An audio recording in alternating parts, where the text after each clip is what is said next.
यो गाउँघरतिर यो रक्सी यो कस्तुरी भनेर भन्छ। यो गाउँघरका बुढाहरू यति बिग्रिया छन् कि यो रक्सी खाएर हो। पहिला सोफी पाउँथ्यो 500 ml को, त्यसले चाहिँ धेरै मान्छेहरू मरे। यो सोफी हटाए, त्यसपछि यो बेचबिखन नै बन्द भयो के अरे। अनि त्यसपछि यो कस्तुरी आएको छ। यो स्याउको रक्सी भन्छ। यो वास्तविक स्याउ चाहिँ हुँदैन, खोइ के केमिकल हालेर बनाएको हुन्छ। यो कस्तुरी खाएर पनि मान्छे थुप्रो मरिसके गाउँतिरको।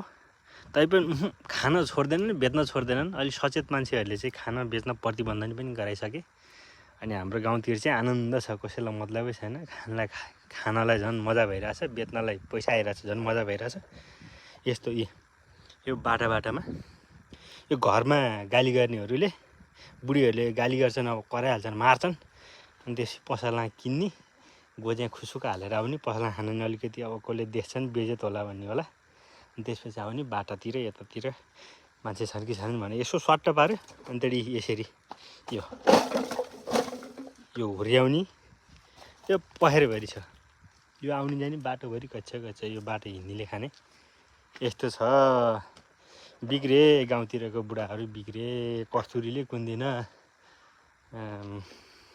लैजान्छ।